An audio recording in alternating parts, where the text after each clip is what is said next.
कुकू के पापा, मैं और कुकू नदी पर पानी पीने जा रहे हैं। मैं घर पर ही हूँ, आप जल्दी आ जाना और अपना ध्यान रखना। कुकू अपनी मम्मा के साथ नदी पर चला जाता है। मम्मा, क्या आप भी अपनी मम्मा के साथ इसी नदी पर आया करती थी? हाँ कुकू, मेरे बेटे, मैं भी अपनी मम्मा के साथ इसी नदी पर आया करती थी जब मैं बहुत छोटी थी। वो सामने जो पेड़ है ना, मैं अपनी मम्मा के साथ उस पेड़ के नीचे बैठकर खेला करती थी। क्या आपकी मम्मा आपसे प्यार करती थी? बहुत बहुत ज्यादा। मेरी मम्मा मुझे बहुत प्यार करती थी। जितना प्यार आप मुझसे करती हैं, क्या उससे भी ज्यादा? नहीं, उससे थोड़ा कम, क्योंकि मैं अपने कुकू से बहुत प्यार करती हूँ। कुकू, जैसे आप मुझसे हर रोज नदी पर आकर सवाल करते हो, ऐसे ही मैं अपनी मम्मा से सवाल किया करती थी। वो माँ बेटा बैठे ऐसे बातें कर रहे थे और एक दूसरे में खुशियाँ बांट रहे थे कि अचानक पीछे से एक चील आती है और कुकू को अपने मजबूत पंजों में उठाकर वहाँ से भाग जाती है। मम्मा चिड़िया को मौका ही नहीं मिलता कि वो कुछ करे, वो तो रोने लग जाती है। मेरा कुकू, मेरे कुकू को बचाए कोई, वो जालिम चील मेरे बेटे को उठाकर ले गई है, वो मार देगी मेरे बेटे को। फिर वो जल्दी से वापस अपने घर के लिए उड़ती है। वो उठा ले गई कुकू के पापा, वो जालिम चील हमारे कुकू को उठाकर ले गई, वो मार देगी हमारे कुकू को। क्या? ये क्या हो गया? मेरा बेटा, मैं बचा लूंगा अपने बेटे को। आप शांत हो जाए रानो, वो चील अभी हमारे कुकू को नहीं खाएगी, क्योंकि मेरे पिताजी बताया करते थे कि चीलें अपना शिकार रात को खाती हैं।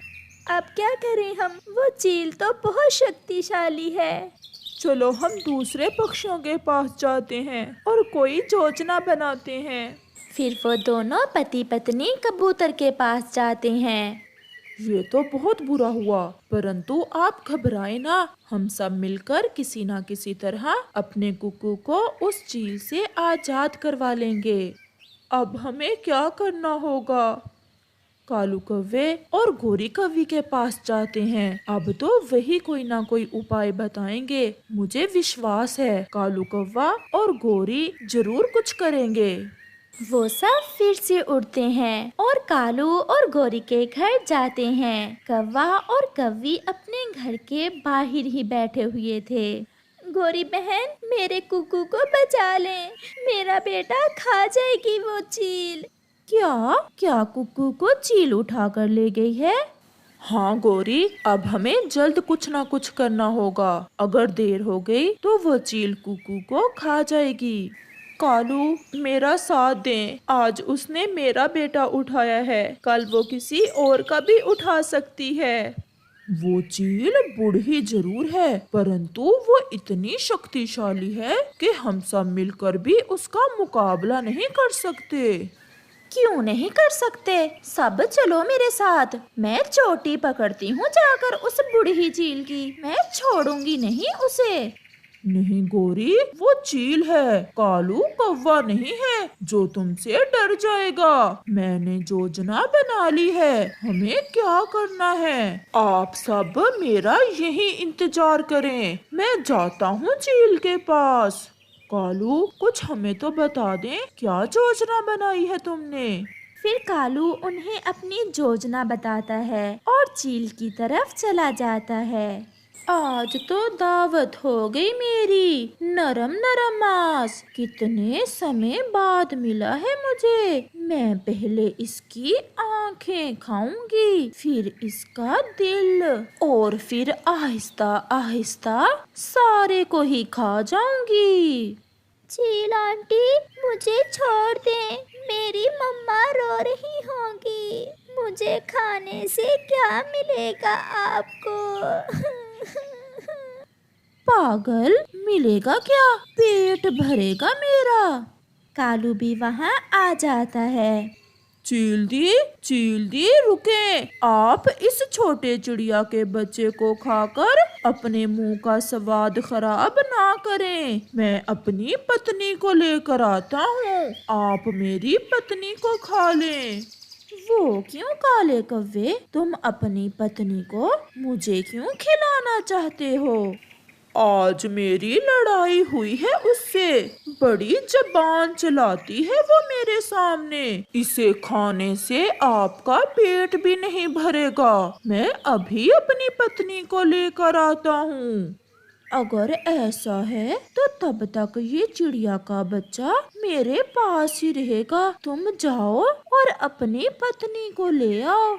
फिर कालू कौवा तुरंत वहाँ से जाता है। जल्दी चलो गोरी, मैंने उसका ध्यान बटा दिया है, तीर ठीक निशाने पर लगा है। फिर कालू गोरी को साथ लेकर चील के पास जाता है। वाह वाह, ये तो बहुत मोटी कवि है। अब तो मुझे और भी ज्यादा मजा आने वाला है। चलो अब इस गंदे से चिड़िया के बच्चे को लेकर जाओ यहाँ से। मैं अपनी चील बहन का डिनर बनना चाहती हूँ। बूढ़ी कवि, मैं भी तुम्हारे साथ रहना नहीं चाहता। मैं कौन सा रहना चाहती हूँ तुम्हारे पास? तुम्हारे साथ रहने से बहुत अच्छा है। मुझे मेरी चील बहन जी ही खा ले। फिर कालू कौवा कुकू को साथ लेकर वहाँ से चला जाता है। चील बहन जी, आप सबसे पहले मुझे कहाँ से खाना शुरू करेंगी? तुम ही बता दो, आज तुम्हारी ही इच्छा चलेगी। फिर अपनी योजना के अनुसार कबूतर वहाँ आ जाता है। अरे अरे चील दी, ये क्या? इस काली कव्वी को ना खाना, इसे खाने से तो आपका रंग काला हो जाएगा। ये जितनी बाहर से काली है उतनी ही अंदर से भी काली है।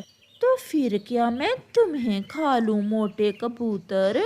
चल भाग यहाँ से कबूतर कहीं के। मुझे अपनी चील बहन जी का डिनर बनने से कोई नहीं रोक सकता। चील दी, इसकी बातों में ना आए। मेरी पत्नी लूसी बहुत मोटी ताजी है और उसका रंग भी सफेद है। मैं अभी उसे लेकर आता हूँ। फिर आप दोनों को देखकर ही फैसला करना कि आप दोनों में से किसको खाएंगी। ऐसे ही रात भी हो जाती है। कबूतर, तुमने तो मुझे कंफ्यूजन में डाल दिया है। भूख भी लगी हुई है। जाओ अब जल्दी से लाओ अपनी पत्नी को। मैं भी तो देखूं कितनी मोटी ताजी है तुम्हारी पत्नी। फिर कबूतर तुरंत वहाँ से जाता है और लूसी को अपने साथ ले आता है। लूसी को देखकर तो चील के मुंह में पानी आ जाता है। ये तो सच में बहुत मोटी ताजी है और रंग भी सफेद है। तो क्या चील दी, अब आप मुझे नहीं खाएंगी? ना ना, क्या पता तुम्हें खाने से सच में मैं काली हो जाऊं। फिर कबूतर और गोरी वहाँ से थोड़ी दूर जाकर छुप जाते हैं। चील दी रुकें, अभी ना मुझे खाना, चांद को निकल लेने दें। अब क्या है? वो क्यों? बात ये है चील बहन, एक बार ना मेरे पेट में एक कांटा चला गया था। कहीं ऐसा ना हो कि वो कांटा आपके चुभ जाए। मुझे अच्छा नहीं लगेगा जब आपके कांटा चुभेगा। जहाँ इतना इंतजार किया, थोड़ा और कर लेती हूँ। जब तक चांद नहीं निकलता थोड़ा सो लेती हूँ। फिर चील को नींद आ जाती है और वो गहरी नींद सो जाती है। जैसे ही चील सोती है, दूसरे पक्षी भी वहाँ आ जाते हैं और सब मिलकर चील का घोंसला उठाते हैं और जाकर नदी में फेंक देते हैं, जहाँ वो बूढ़ी चील डूबकर मर जाती है। वो सब बहुत खुश थे क्योंकि उन्होंने मिलकर काम किया था और उन्होंने चिड़िया के बच्चे को बचा लिया था और चील अपने लालच के कारण अंजाम को पहुँच चुकी थी। अरे लूसी, आप इतने खराब मौसम में घर से क्यों निकल पड़ी? आसमान पर बहुत गहरे बादल आए हुए हैं और तुम्हारा अंडा भी घर में अकेला होगा। लेकिन लूसी तो जोरों से रोना शुरू कर देती है। चिड़िया, तुम्हें क्या बताऊं, मैं कितनी मजबूरी में घर से निकली हूँ। मैं मैंने बहुत बर्दाश्त कर लिया, लेकिन आज तो मेरे पति ने हद ही कर दी। अपने लफंगे दोस्त उल्लू को ही घर भेज दिया। आपको तो पता है वो उल्लू कितना बड़ा बदमाश है। जंगल में सभी लड़की पक्षियां उससे तंग हैं और मेरे पति ने उसी के हाथ मुझे संदेश भिजवाया कि वो आज रात घर नहीं आएगा, अपने दोस्तों के साथ पार्टी करेगा। अब आप ही बताएं, मैं घर में कैसे अकेली रह सकती हूँ? ये जमाना है जवान लड़की पक्षी का घर में अकेले रहने का। ये कबूतर भैया पहले तो ऐसा नहीं था, लेकिन जब से उसने कालू के साथ दोस्ती की है तब से कबूतर भी कालू जैसा ही हो गया है। ये कालू तो ना जाने कितने पक्षियों के घर बर्बाद करेगा। लेकिन लूसी, तुम्हें अपने अंडे को अकेला नहीं छोड़ना चाहिए था। बाहर बरसात शुरू होने ही वाली है। आप ऐसा करो, जाओ, मैं भी अभी आपके पीछे आती हूँ। मैं कबूतर को ढूंढने में आपकी मदद करूँगी। फिर लूसी कबूतरी वहाँ से चली जाती है। लूसी अभी चिड़िया के घर से निकली ही थी कि बरसात भी शुरू हो जाती है। लूसी कबूतरी उड़ती उड़ती नदी की तरफ जाती है। वहाँ कबूतर बैठा हुआ था। बरसात के मौसम में तन्हाई के आलम में मैं घर से निकल आया, बोतल भी उठा लाया। अभी जिंदा हूँ तो जी लेने दे, जी लेने दे, भरी बरसात में पी लेने दे, भरी बरसात में पी लेने दे। पति जी, कुछ शर्म करें, मुझे घर में अकेला छोड़कर खुद यहाँ पी रहे हो। अब तो आप पिता बनने वाले हो। आप उस कालू कौवे से दोस्ती छोड़ दें, वो तो अपना घर नहीं बसा सका, आपका क्या बसने देगा। कितनी लंबी जुबान है तुम्हारी, लगता है काटनी पड़ेगी, जो मेरे जिगरी यार के बारे में इतनी बक बक कर रही हो। ऐसा कहकर कबूतर पास में पड़ा डंडा उठाता है और लूसी को मारना शुरू कर देता है। मुझे मत मारो पति जी, मुझे मत मारो, मैं आपके भले के लिए ही कह रही थी। लेकिन कबूतर तो बहुत बेरहमी से अपनी पत्नी को पीटता है। फिर वहाँ चिड़िया भी आ जाती है। कबूतर भैया, भगवान के लिए बस करें, इतना जुल्म मत करें। लड़की पक्षी पर पंख उठाना बुज़दिली की निशानी है। चिड़िया, इसे यहाँ से ले जाओ, नहीं तो ये मेरे पंखों से मर जाएगी। अब कबूतर, तुम्हारी अकल पर तो सच में पर्दा पड़ गया है। अभी भी समय है, तुम बाज आ जाओ, वरना बाद में पछताओगे तुम। चलो लूसी, मैं आपको आपके घर छोड़ाऊं। आपका अंडा घर में अकेला होगा। इसे तो अपने आने वाले बच्चे का कोई एहसास नहीं है, लेकिन आपने तो अपने बच्चे की रक्षा करनी है ना। फिर चिड़िया लूसी को उसके घर छोड़ आती है और कबूतर अपने दोस्त कालू के साथ मिलकर शराब पीने चला जाता है। बारिश अभी तक हो रही थी। मेरे यार, आज तुम इतनी देर से आए हो, मैं कब से तुम्हारा इंतजार कर रहा था। यार क्या बताऊं, वो जो मेरी पत्नी है ना, तुम्हारे खिलाफ बातें कर रही थी, लेकिन मैंने भी खूब पटाई की है उसकी। ये तो तुमने बहुत अच्छा किया।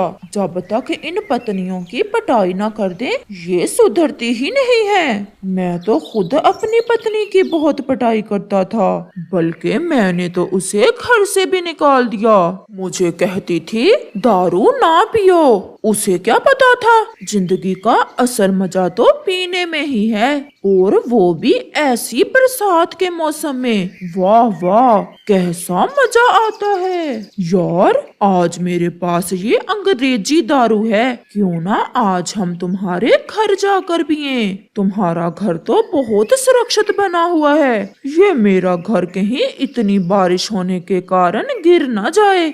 हाँ हाँ, क्यों नहीं, मेरा घर भी तो तुम्हारा ही है। कालू तो बहुत शैतान पक्षी था। वो तो कबूतर की पत्नी पर बुरी नजर रखता था, इसलिए वो कबूतर से ऐसा कह रहा था।